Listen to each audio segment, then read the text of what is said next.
আসসালামু আলাইকুম সুপ্রিয় দর্শক, সবাই কেমন আছেন? আশা করি সবাই ভালো আছেন। আল্লাহর অশেষ সহমতে আমি অনেক ভালো আছি। প্রিয় দর্শক শ্রোতা, আমার এক ভাই আমার কমেন্টে কমেন্ট করছে, ভাই আমার এই গরুর দামগুলো কত করে একটু জানাইলে ভালো হইতো। ভাই এখন তো ঈদের বাজার, এই গরুর দামটা তো জানা নেই, এটা মনে করেন হইতেছে না। এটার দাম বইলে দিলে দেখা যাইতেছে আমার এক সময় দেখা যাইতেছে গরুটা বিক্রি করাই নষ্ট হয়ে যাব। তো যখন যে জায়গায় গরুগুলো বিক্রি করি তখন এটার দামগুলো বলা হইব। এখন মনে করেন এই ভিডিওগুলো গরু ঈদের জন্য রেডি করা হইতেছে, তাই এই উদ্দেশ্যে মনে করেন এই গরুর দামগুলো বলা হইলো না। তো বন্ধুরা, এই গরুগুলো মনে করেন আমি লালন পালন করতেছি অনেক দিন ধরে। মোটামুটি দেখা যাইতেছে আমার ঘাস খেতে আছে মোটামুটি 3-4 বিঘা। এই ঘাসগুলা এগুলার খাওয়াই এগুলা লালন পালন করতেছি। বন্ধুরা, এগুলা মনে করেন এগুলা খরচটা একটু বেশি পড়ছে, সমস্যা নাই। ঈদের ভিতরে মনে করেন আমি অনেক দিন ধরে পালতেছি, অনেকজনে আছে গরুর আবল তাবল জিনিস খাওয়াইয়া গরু তাড়াতাড়ি মোটা তাজা বানাইয়া দেখা যাইতেছে গরু বিক্রি করে। আমার মনে করেন ভাই এইগুলো আমি এই গরুগুলো একবার 8 মাস ধরে আমি লালন পালন করতেছি। রাহি গরু এত দিন ধরে পালে না, তারপর দেখেন না এই যে আমার গরুর এই স্বাস্থ্য কিন্তু এতটা ভালো হয় নাই। কারণটা কি? আমি ওই আবল তাবল জিনিস আমি ব্যবহার করি না এই কারণে। বন্ধুরা, এই যে যারা মনে করেন আপনারা দেখেন এই ভিডিওগুলো বানায়, আমি অনেক ভাই বোনেরা আমি বলি, ভাই এইভাবে না এইভাবে আমার ভিডিওগুলো বানান। দেখা যাইতেছে আমি অনেক সতর্ক করি, অনেকজনকে বলার চেষ্টা করি, ভাই এইটা করলে ভালো হইব, ওইটা করলে ভালো হইব। তো বন্ধুরা, আপনারা যারা খামার করেন, যারা খামার করার চিন্তা ভাবনা করতেছেন, অনেক ভাই বন্ধুরা বাহিরে আছে। আমিও ছিলাম অনেক বছর বাহিরে, কিন্তু আমি বাইরে থেকে আইসা আমি চিন্তা করলাম আমি কী করুম। এইগুলা এই যে চিন্তা ভাবনা করার পরে আমি অনেক বাহিরে যাওয়ার আগে গরু লালন পালন করতাম। তো ওই হিসেবে আমি আর কি এই গরুটারে পছন্দ করছি, গরুটারে বাইছে নিয়েছি। ভাই এই দুনিয়ায় মনে করেন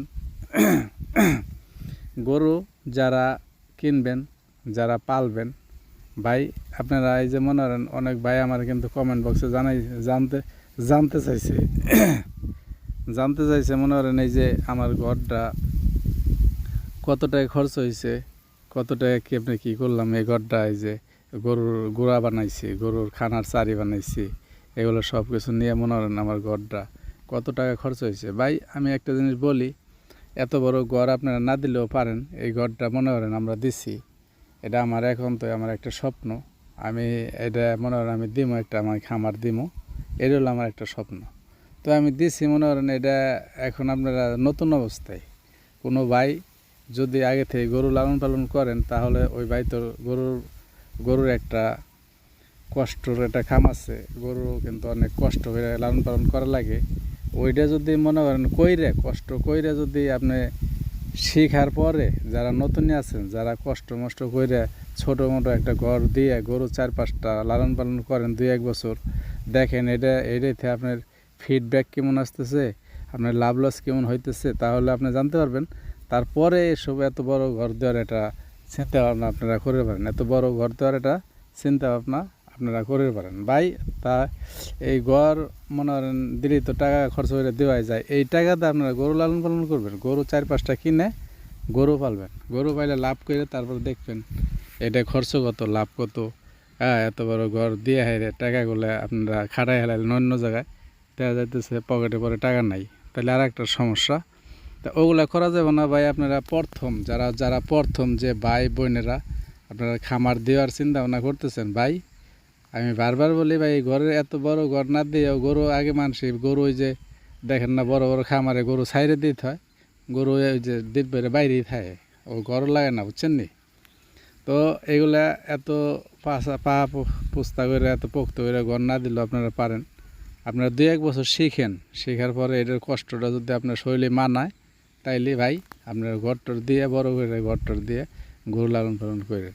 তাছাড়া না, আমি জানি বেশিরভাগ মনে করেন এই যে দেশে যে অবস্থা, মনে করেন এই যে গরুর খামার বিদেশ থাইসে হুট করে দেয় আর হুট করে বন্ধ হয়ে যায়, এগুলা করা যাব না। আপনার আগে শিখতে হইব, এগুলোর বিষয়ে জানতে হইব, শিখতে হইব, তাইলে সেন আপনি এগুলোতে লাভ করে পারবেন।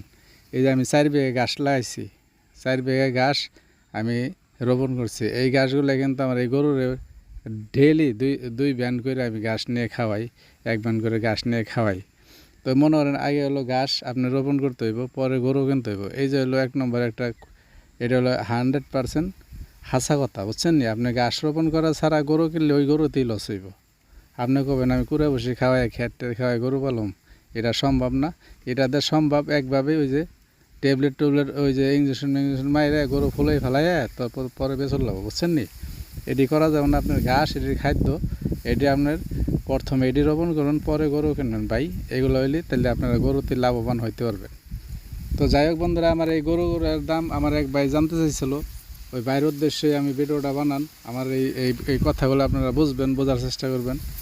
এই যে জীবনে কিছু করার জন্য তো মনে করেন আপনার অনেক কিছুই দরকার।